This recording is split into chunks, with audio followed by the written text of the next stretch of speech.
അമ്മ 50 വർഷമായി ഈ ഫിലിം ഇൻഡസ്ട്രിയിൽ നിൽക്കുന്നു. പക്ഷെ അമ്മ പറയും അമ്മ ഏറ്റവും ഭാഗ്യം ചെയ്ത ഒരു അമ്മയാണ്. 2 നല്ല മക്കള്, മരുമക്കള്, ഇതെല്ലാം ഞങ്ങൾ കേട്ടതാണ്. സ്നേഹിക്കുന്ന കൊച്ചു മക്കള് എല്ലാം അമ്മയ്ക്കുണ്ട്. പക്ഷെ എന്തോ ഒരു കുറവ് അമ്മയ്ക്കുള്ളതായിട്ട് എപ്പോഴെങ്കിലും അമ്മയ്ക്ക് ഫീൽ ചെയ്തിട്ടുണ്ടോ? അങ്ങനെയൊന്നുമില്ല. എനിക്ക് ചിലപ്പോൾ തോന്നുന്നു സുഖേട്ടനും കൂടെ ഉണ്ടായിരുന്നെങ്കിൽ ഞങ്ങൾ എല്ലാവരും കൂടെ ഒന്നിച്ച് താമസിച്ചതേ തോന്നാറ്. സുഖേട്ടനൊക്കെ ഏറ്റവും വലിയ തീർച്ചയായിട്ടും. അല്ല, ആ സുഖേട്ടൻ ഉണ്ടെങ്കിൽ ഈ വേറെ പോകാൻ പെട്ടെന്ന് സമ്മതിക്കുന്നില്ല, പ്രത്യേകിച്ച് കൊച്ചുമക്കളും ഒന്നിച്ച് അത് ചിലപ്പോൾ അദ്ദേഹത്തിന് ആ ഒരു കൂട്ടായ്മയും ബഹളവും അദ്ദേഹം ഒരു കൂട്ടുകുടുംബ വ്യവസ്ഥയിൽ നിന്ന് വരുന്ന ആളാണല്ലോ ഇടപ്പാളിൽ. അങ്ങനെ തന്നെയാണ് മരുമക്കത്തായ. അപ്പോൾ അതുകൊണ്ട് എനിക്ക് പലപ്പോഴും തോന്നാറുണ്ട് സുഖേട്ടൻ ഉണ്ടെങ്കിൽ ചിലപ്പോൾ ഒരു പക്ഷേ മക്കള്. പക്ഷെ ഇപ്പോഴത്തെ രീതിക്ക് എനിക്ക് തോന്നുന്നത് ഇതാകുമ്പോഴോ നല്ലത്. കാരണം എന്താ അറിയോ, ഞാനിപ്പോൾ രാത്രിയാകുമ്പോൾ 2 ചൂട് ദോശ ഞാൻ എല്ലാവരോടും പറയാറുണ്ട്, നാടൻ ചമ്മന്തി അത് ഇതൊക്കെ. ഇപ്പോഴത്തെ കുഞ്ഞുങ്ങൾക്കൊന്നും വേണ്ടല്ലോ, ദൈവം സഹായിച്ച് എന്തെങ്കിലും ഇതെന്താ ബർഗറോ ബർഗർ ഇതൊക്കെ മതി.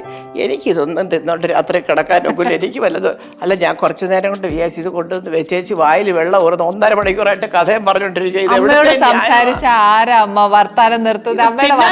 ഇത് കൊണ്ടുവച്ചത് ഏതാണ്ടൊക്കെയോ കഥകൾ പറഞ്ഞത്.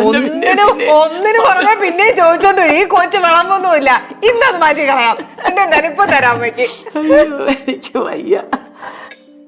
ആ കുറച്ച് എന്റെ തമ്പുരാനെ. അയ്യോ എന്തമ്മ? അല്ല, ഈ ഗുരുത്വമൊക്കെ നല്ലതാ. ഈ അമ്മമാരെ പ്രദക്ഷിണം വെച്ചിട്ട് വിളമ്പുന്ന ഒരു ഐശ്വര്യം മനസ്സിലായി. ഇപ്പൊ ഇങ്ങോട്ട് വരുമെന്ന് വിചാരിച്ചപ്പോഴാ ഇത് വഴിയൊക്കെ വരുന്നത്. ശരി, ആ ഗ്രേവിയാണ് മോളെ വേണ്ടത്. നല്ല ചിക്കൻ കറിയാന്ന് കണ്ടാലറിയാം. പിന്നെ ബാക്കി ഞാൻ കൊണ്ടുപോവേ. പിന്നെ അമ്മയ്ക്ക് ഞാൻ തരാം. ആ ഗ്രേവി കുറച്ച് ഗ്രേവി മതി മതി മതി. അമ്മയുടെ കഴിച്ചോണ്ടിരിക്കുമ്പോ വർത്താനം പറയാൻ പാടുണ്ടോ അമ്മ? ഒരു കുഴപ്പമില്ല, അതാ ഞങ്ങളുടെ അവിടുത്തെ പ്രധാന ജോലി. കഴിച്ചോണ്ടിരിക്കുമ്പോഴേ വല്ല മിണ്ടാനും കാണൂ. അല്ല, ഇതിന്റെ ഇടയ്ക്ക് എനിക്ക് ഒരു വിശേഷം കേട്ടില്ലല്ലോ. അമ്മ എത്ര ഫിലിമിൽ അസിസ്റ്റ് ചെയ്തിട്ടില്ലേ ഡയറക്ഷൻ വൈസ്? പിന്നെ അപ്പം ആക്ടറിൽ അങ്ങാണ് മാളിയോടെയുന്നവർ ഏതോ ഒരു സ്വപ്നം ടൈറ്റിൽ കാർഡ് നോക്കിയാട്ടെ കാണും. എൻ്റെ പേരുണ്ട്. മദനോത്സവം ശങ്കരനാഥ് സാറിൻ്റെ. പിന്നെ അത് കഴിഞ്ഞ് ഒരു പടവും കൂടെ ശങ്കരനാഥ് സാറിൻ്റെ ചെയ്തു. കമലഹാസനും അല്ല, മദനോത്സവത്തിലും കമലഹാസനുണ്ട്. ലവ് ബേർഡ്സ് എന്ന് പറഞ്ഞൊരു പടം. അതിൽ കമലിൻ്റെ അനിയത്തി പറ്റായിരുന്നു ഞാനെത്തുന്നത്. അതല്ലേ കമലഹാസൻ സാർ ഇപ്പോൾ ഇടയ്ക്ക് ഇന്ത്യനെയൊക്കെ കണ്ടപ്പോൾ എൻ്റെ ഞാൻ ചോദിച്ചു, കണ്ടോടാ അവരുടെയൊക്കെ ഓർമ്മ കണ്ടോ, എത്ര കൊല്ലം മുമ്പ് അഭിനയിച്ചത്, അതാണ് മനുഷ്യൻ എന്നൊക്കെ ഞാൻ പറഞ്ഞപ്പോഴത്തേക്കും തുടങ്ങി നമുക്ക് കുത്താണത്.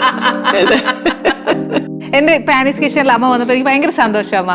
കാര്യം ഒരു അമ്മ മോളുടെ വീട്ടിൽ വന്നിട്ട് മകൾ ഉണ്ടാക്കിയ ഒരു ഭക്ഷണം കഴിച്ച് വിശേഷമൊക്കെ പറഞ്ഞേച്ച് പോകുമ്പോഴത്തേന് ഒരു ക്ഷേമ അന്വേഷിക്കാൻ വരുന്ന അമ്മയെ പോലെ എനിക്ക് ഭയങ്കര ഒരു ഫീലിംഗ് വരുന്നു. ഞാൻ എപ്പോഴും അങ്ങനെ കണ്ടിട്ടുള്ളൂ. ഞാൻ എപ്പോഴും എല്ലാവരോടും മോൾക്ക് അറിയത്തില്ല, ഒരുപാട് പേരോട് ഞാൻ ഈ ഇടയ്ക്ക് ഞാൻ ഖത്തറിൽ പോയിരുന്നു. ഖത്തറിൽ പോയപ്പോഴും ഞാൻ മോളുടെ കാര്യം അവിടെ ഇതുപോലെ പണ്ട് ഞാൻ പാനീസ് കിച്ചണിൽ വന്നിട്ടുണ്ടല്ലോ.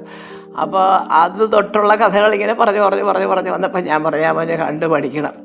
അതല്ല, അറിയാവുന്ന ജോലി ചെയ്ത് അന്തസ്സായിട്ട് ഒരു വരുമാനം ഉണ്ടാക്കുന്നു. അമ്മ പറയുന്നതെല്ലാം നല്ല പോസിറ്റീവായിട്ട് എടുക്കുക, അമ്മയെപ്പോഴുടെ ബോൾഡ് ആവുക. ഇത് മാത്രമേ എനിക്ക് പറയാനുള്ളൂ. Anyway, thank you very much അമ്മ. ഇത് ഫോർമാലിറ്റി ആണ്, പക്ഷെ എന്നാലും അമ്മയോടൊരു ഇത് നമ്മൾ ചാനലിന് വേണ്ടി ഇങ്ങനെയൊക്കെ പറയുന്നത്. എനിക്ക് എൻ്റെ ആനിമോളാണ് എന്നും. Thank you.